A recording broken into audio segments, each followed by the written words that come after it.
지금까지 조선시대 여성의 삶에 대해서 많이 알아봤는데요. 통합본 영상까지 있을 정도니까 진짜 많이 하긴 했죠. 이 영상들을 쭉 보다 보면 자식이 없는 여자들은 참 힘든 삶을 살았겠구나 하는 생각이 듭니다. 실제로 이 조선시대에는 자식, 특히 아들이 중요했으니까. 그렇다면 자식을 갖지 못한 왕의 아내 왕비는 어떤 대우를 받았을까요? 아들을 낳지 못하면 후궁 데려와서 아이 낳고 했던 건 아는데 그 왕비의 대우가 어떻게 바뀌는지는 모르니까 에이 설마 그래도 정실 부인인데 자식이 없다고 뭐 어떻게 했겠어? 뭐 이런 생각을 하시는 분들도 있을 거고, 아니 아무리 그래도 왕인 자식을 못 낳은 거 아니야, 솔직히 이 정도면 쫓겨나도 할 말 없어, 이렇게 생각하시는 분들도 있을 텐데, 뭐 결론부터 얘기해드리자면 왕마다 다르긴 했습니다. 근데 뭐 당연히 왕이 탐탁치 않아 하는 경우가 많았는데, 실제로 전쟁 났는데 혼자 내버려두고 피난도 가고 아내 빈소도 그냥 들렀다가 가버리고. 자, 오늘의 1급 비밀, 무엇보다 중요했던 왕의 아들, 자식을 낳지 못한 왕비의 3편 지금 시작합니다. 앞에서도 잠깐 언급드렸지만 조선시대에는 특히 자식이 중요했는데요. 당시에는 사람 한 명의 노동력이 중요했다 보니 자식을 꼭 낳아야 했습니다. 그리고 왕가에서는 특히나 계승을 위한 남자아이가 꼭 필요했죠. 그런데 만약 왕비가 자식을 낳지 못한다면 어떻게 됐을까요?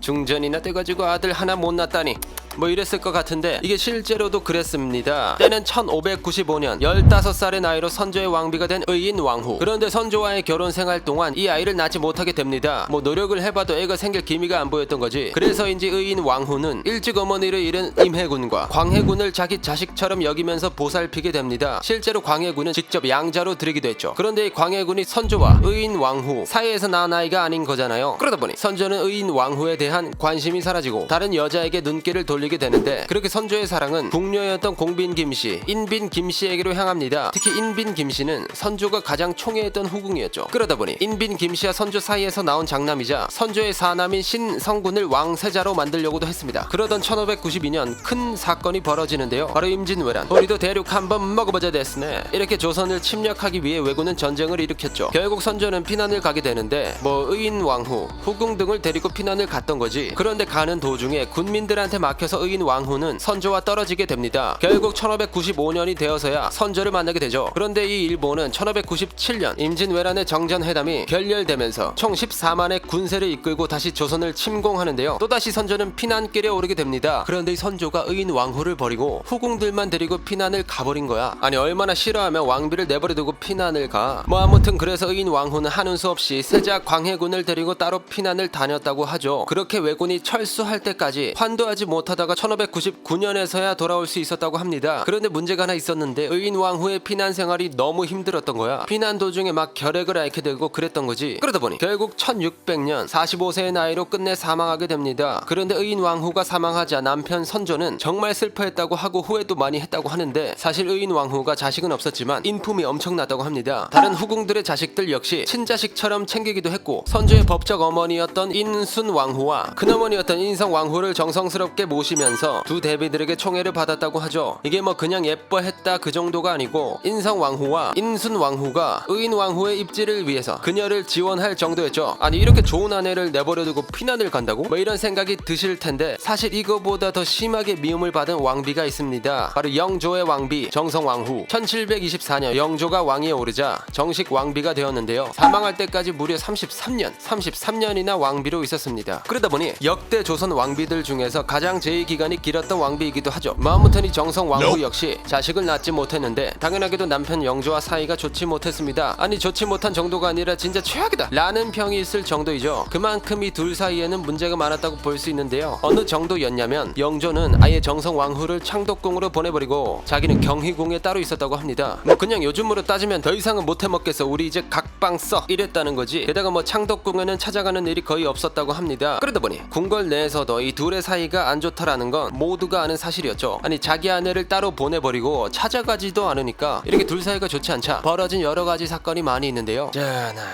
중궁전에 들어가는 진상품이 현빈궁에 들어가는 진상품보다 더 적습니다. 중전 체면이 말이 아니니 진상품을 늘려주시는 게 어떻습니까? 아니 야 너네들 생각을 안 하니? 현빈궁에 있는 나인들이 더 많잖아. 당연히 진상품이 더 많이 들어가야지. 이렇게 세자빈의 거처에 들어가는 진상품이 왕비의 거처로 들어가는 진상품보다 많았던 거야. 이 외에도 정성왕후를 향한 미움은 사라지지 않았는데요. 때는 1743년. 이때부터 정성왕후는 통증을 호소합니다. 이 사실은 영조의 귀에도 들어가는데, 아니 고작 담증 가지고 엄살 부리고 있어. 아유, 이런 식으로 깨병 취급을 했다는 거지. 그리고는 찾아가지도 않았다고 합니다. 심지어는 정성왕후를 진찰한 의관도 애초에 영조한테 얘기해봤자 듣지도 않을 거니까 영조를 모시는 내시에게 보고를 할 정도였다고 하죠. 이후 정성왕후의 회갑이 찾아오는데, 전하, 중전에 회갑인데 잔치라도 열어야 하는 거 아닙니까? 그게 뭔 소리야? 됐어, 하지마. 이런 식으로 아내의 회갑 잔치를 거절했다는 거지. 그리고는 사도 세자한테 이런 글을 보내는데, 네 엄마 회갑이랍시고 잔치까지 벌일 일 있냐? 뭐 잔치 같은 거 열 생각하지 말고 있어. 당시 정성왕후는 사도 세자를 거의 친자식처럼 아꼈는데요. 그러다 보니 사도 세자한테 이런 글을 보냈던 거지. 결국 정성왕후는 회갑 잔치를 치르지 못한 채 세상을 떠나게 됩니다. 그러자 사도 세자는 어머니처럼 생각했던 사람의 죽음을 맞이하고 통곡을 하는데, 그 와중에 영조는 느릿느릿 와가지고 사도 세자한테 한마디 하죠. 야, 니 옷꼬라지가 그게 뭐냐? 이 와중에도 꾸중을 한 거야. 그리고 영조는 정성왕후의 빈소를 떠나는데 우연히 같은 시기에 사망한 사위의 문상을 갔던 거죠. 아니, 아내 빈소를 지키지는 못할 망정 사위의 문상을 갔다는 거지. 이것만 보더라도 영조의 자식을 갖지 못한 정성왕후를 어떻게 대했는지 알 수 있죠. 이렇게 의인왕후, 정성왕후의 사례를 보면 알 수 있듯이 자식이 없는 왕비의 삶이 얼만큼 비참했는지 알 수 있었습니다. 아니, 근데 설마 얘네들처럼 다 비참한 삶을 살진 않았을 거 않았지? 앞에서도 설명드렸듯이 왕비의 대우는 왕마다 달랐는데 실제로 자식이 없어도 평탄한 삶을 살다 가신 분들도 있죠. 그 얘가 바로 정조의 왕비 효의 왕후. 때는 1762년 만 8살의 나이로 새손빈으로 간택되어서 혼례를 치르는데요. 그런데 혼인 4개월 만에 시아버지 사도세자가 뒤주에 갇혀서 죽게 됩니다. 그러자 영조는 사도세자의 아내 해경궁 홍씨와 효의 왕후를 부르는데, 야, 사도세자도 죽었으니까 너네 이제 각각 친정으로 돌아가. 안 됩니다. 저는 끝까지 시어머니를 보필해야 합니다. 저는 친정으로 돌아갈 수 없습니다. 효의 왕후가 이런 말을 했던 거야. 그러다 보니 영조가 이 말을 듣고 효의 왕후를 해경궁 홍씨의 친정으로 가는 걸 허락해줬고, 결국 얼마 안 돼서 다시 궁으로 들어오라고 명했습니다. 이후에는 정조가 즉 위하고 왕비가 되었는데, 그런데 당시 효의 왕후는 정조랑 사이가 좋지 않았습니다. 아니, 아까 잘 살았다며. 그게 결혼한 초반에는 이 둘 사이가 좋지 않았는데 당시 정조의 고모 화완옹주가 이 조카 정조한테 엄청 집착을 했던 거야. 그러다 보니 정조가 다른 사람들이랑 친밀하게 지내는 꼴을 못 봤던 거지. 그렇게 당시 새손빈이었던 효의 왕후에게 시집살이란 시집살이는 다 시킵니다. 뭐 정조와의 사이를 이간질하는 것도 흔한 일이었죠. 그리고 효의 왕후가 불임이었는데요.